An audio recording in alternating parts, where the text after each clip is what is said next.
এই ভিডিওতে তোমাদের একটা ইম্পর্টেন্ট কোশ্চেন নিয়ে আসছি। এটা খুবই কমন কোশ্চেন, এক্সাম পেপারে বারবার এসে যায়। এখান থেকে প্রচুর কোশ্চেন অ্যান্সার আলাদা করেও দিতে পারবে। তো আমি যে যে ভিডিওগুলো নিয়ে আসছি, প্রত্যেকটা ভিডিও কিন্তু প্রথম থেকে শেষ অবধি দেখো, মুখস্থ করো, খাতায় লিখে নিও। তো এই টপিকটা হচ্ছে হেলথ অফ এ বিজনেস। একটা বিজনেসে হেলথ ঠিক আছে কিনা কি করে বুঝবে? মানুষের যেরকম শরীর খারাপ হলে বোঝা যায় যে কি কি রিজন হচ্ছে, শরীর খারাপের পেছনে কি কি আছে, বা কি কি কারণে শরীর খারাপ হতে পারে। সেই কারণগুলো আমরা কিছুটা হলেও আন্দাজ করতে পারি। সেরকম বিজনেসের ক্ষেত্রেও হেলথ, যে বিজনেসের স্বাস্থ্যটা ঠিক আছে কিনা, সেটা আমরা কিছু প্যারামিটার দিয়ে বুঝতে পারি ঠিক আছে কি নেই। কারণ তুমি বাইরে থেকে বলছো আমি ভালো আছি খুবই, কিন্তু তুমি যখনই প্রপারে ওয়ার্ক করছো, তুমি তখন তোমার হেলথ সাপোর্ট করছে না। সেরকমই এটা বিজনেস যখন এটা ওয়ার্ক করছে, তার হেলথ চেক আপ দরকারি। কি কি প্যারামিটার দিয়ে হেলথ চেক আপ করা যায়? এক হচ্ছে লিকুইডিটি, দুই হচ্ছে প্রফিটেবিলিটি, তিন হচ্ছে সলভেন্সি, চার হচ্ছে এফিসিয়েন্সি। দেখো এইটা একটা লেন্দি কোশ্চেন, 15 নম্বর আসতে পারে। চারটে সম্বন্ধে ডিসকাশন করলাম, তাহলে কমপ্লিট হয়ে গেল। অথবা এখান থেকে আলাদা আলাদা কোশ্চেন লিকুইডিটি সম্বন্ধে, প্রফিটেবিলিটি, সলভেন্সি, এফিসিয়েন্সি সম্বন্ধে আলাদা কোশ্চেন আসতে পারে। তো সব ধরনের কোশ্চেনের একটাই অ্যান্সার এই নোটটা পড়ে যাওয়া। 4 প্যারামিটার্স কি আছে? এক হচ্ছে লিকুইডিটি, দুই হচ্ছে প্রফিটেবিলিটি, তিন হচ্ছে সলভেন্সি, ফোর হচ্ছে efficiency. Are the cornerstone of accessing business financial health, তার হেলথ ঠিক আছে কিনা আমি যদি চেক আপ করি, সেরকমই ডক্টর বলে দেবে এটা ঠিক আছে কিনা। সেরকমই বিজনেস ক্ষেত্রে এই চারটে প্যারামিটার্স বলে দেবে বিজনেসের হেলথ ঠিক আছে কিনা। Each provide a distinct yet complementary perspective on a company's financial stability and operational performance. এবার আসছি ওয়ান বাই ওয়ান। দেখো তাহলে হেলথ অফ দ্য বিজনেস বুঝলে, এবার তার মধ্যে ডিটেল আসছে। লিকুইডিটি, লিকুইডিটির কথা অর্থ হচ্ছে short term stability. Liquid money আছে, লিকুইডিটি ভালো আছে, তাহলে শর্ট টার্ম স্টেবিলিটি বোঝা যাবে। ভালো করে বোঝো, প্রত্যেকটা জিনিসকে আলাদা আলাদা করে বোঝাচ্ছি।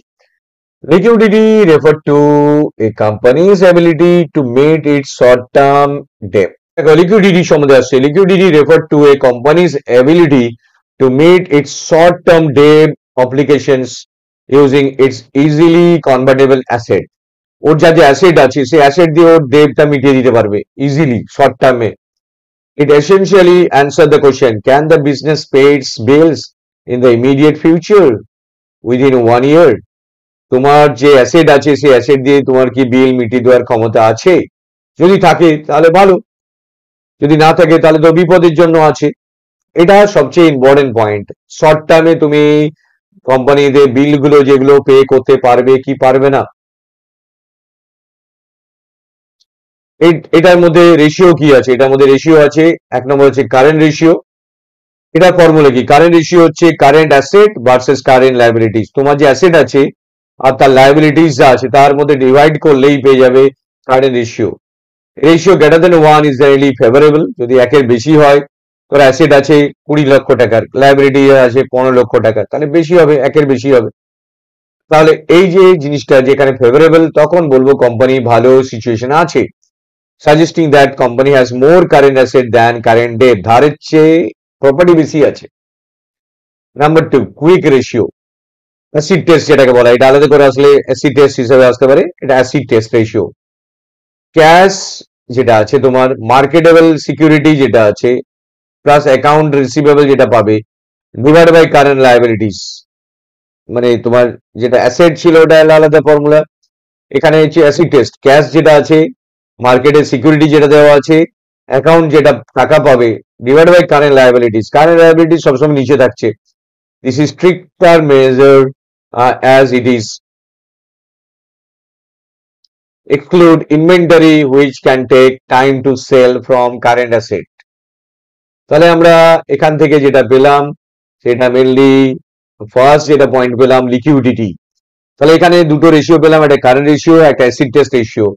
দুটো দিয়ে যদি পজিটিভ হয়, গ্রেটার দেন 1 হয়, তাহলে জানবে কোম্পানির শর্ট টার্মে টাকা মেটাবার ক্ষমতা আছে। এবার হচ্ছে profitability.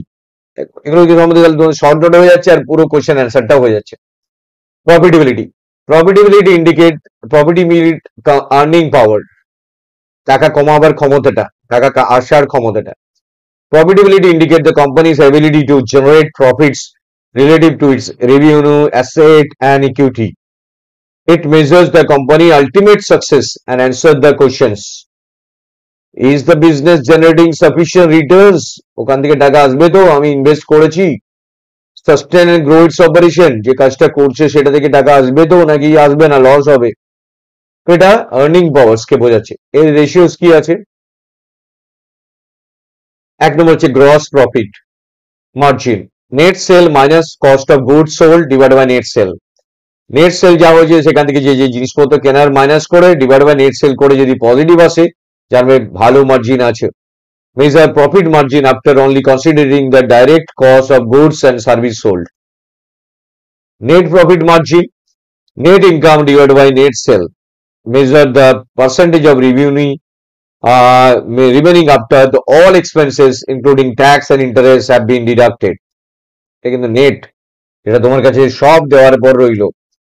Return of asset ROA, net income by net asset, measures how efficiently a company use its asset to generate profit. তো তিনটে ফর্মুলা, সিম্পল ফর্মুলা, এগুলো থেকে অঙ্ক এসে যেতে পারে, ফর্মুলা জাস্ট মনে রাখো, খুব সহজে এটা পারবে। তারপরে আছে সলভেন্সি, দেখো তাহলে প্রফিটেবিলিটি হয়ে গেল, আর্নিং পাওয়ার এসে গেছে, কোম্পানি টেস্ট করা হয়ে গেল, সলভেন্সিতে আসছে যেটা লং টার্ম সাস্টেনেবিলিটি, কতদিন ধরে টেনে রাখতে পারবে কোম্পানিটাকে, কতদিন ধরে বাঁচিয়ে রাখতে পারবে কোম্পানিটাকে, তার হেলথটা কি। Solvency, solvency measures company ability to meet it long term debt obligations, ভবিষ্যতে যে ধারগুলো সেগুলো কি করে মেটাবে। Indicated financial sustainability over time, টাইমের সাথে সাথে ফিনান্সিয়াল সাস্টেনেবিলিটি কি হতে পারে। It addressed the question, will the company be able to survive? Company কি বেঁচে থাকবে and continue operation in the long run? 2025, 2026, 2028 অবধি কি ঠিক মতো চলবে? তার সলভেন্সি আছে তো, সেইটা আছে সলভেন্সি। এটা কিভাবে? Debt to equity ratio, D ratio, total debt divided by total equity. Company what compares what the company owes creditors versus what the company invested by shareholders.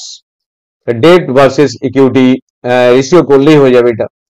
Next debt to asset ratio, total liabilities divide by total assets, measure the percentage of total asset finance by creditors, that is known as debt to asset ratio. Next point হচ্ছে interest coverage ratio, এটা EBIT, earning before interest and taxes, earning before interest and taxes divide by interest expenses, measure the company ability to pay the interest on its outstanding debt.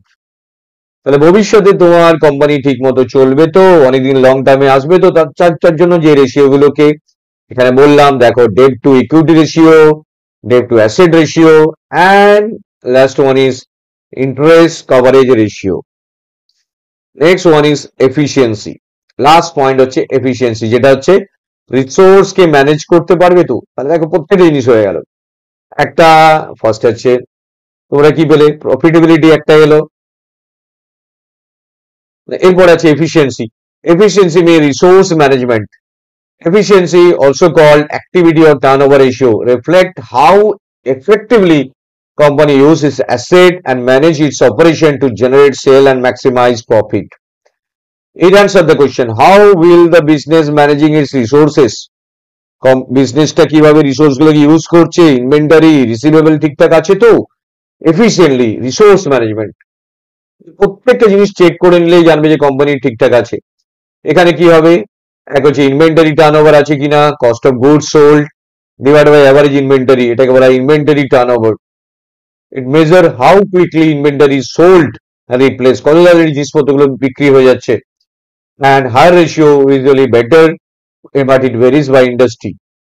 Account receivable turnover, net credit sale divided by average account receivable. It measure how effectively a company collect money owed by its customer থেকে কত টাকা আসছে। Total asset turnover, net sale divided by average total asset, measure the efficiency of the company use its total asset to generate sale. These four categories are interconnected. দেখো এই চারটে category interconnected. For example, poor efficiency can like slow collection of receivable, যে টাকাটা মার্কেটে আছে সেটা collect হচ্ছে না, তাতে কি হবে, can negatively impact liquidity, cash ফ্লোটাকে ইম্প্যাক্ট হয়ে যাবে, তাতে হায়ার সলভেন্সি কমে যাবে, ডেটটা বাড়বে, reduces interest expenses which can improve profitability.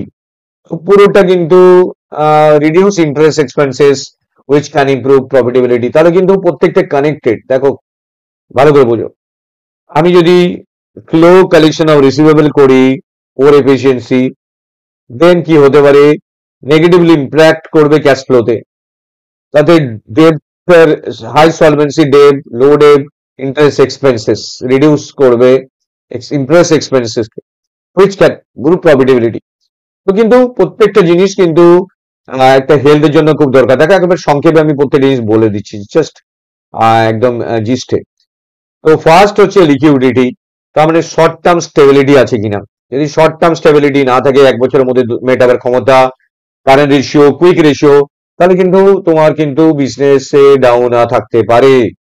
Liquid cash proper আছে কিনা শর্ট টার্মে, আর্নিং পাওয়ার করার ক্ষমতা থাকছে কিনা, মানে তোমার ডে বাই ডে অপারেট করে প্রফিট আসবে তো, net profit, gross profit, return of asset আসবে তো, সেটা হয়ে যাওয়ার সাথে সাথে তুমি লং টার্ম সাস্টেনেবিলিটি করতে পারবে তো, কত বছর সার্ভাইভ করতে পারবে, যে টাকাটা আছে, যে রেশিওস গুলো আছে, ডেপ্ট আছে, ডেপ টু অ্যাসেট রেশিও কিভাবে ক্যালকুলেট করে, সেগুলো কি পারবে, কতদিন কন্টিনিউ করতে পারবে। লাস্টে হচ্ছে যে রিসোর্স আছে সেগুলো প্রপারলি ম্যানেজ হচ্ছে তো, প্রোডাকশন প্রচুর হচ্ছে কিন্তু বিক্রি হচ্ছে না, টাকা আসছে না, সেগুলো যেন প্রপারলি হয়।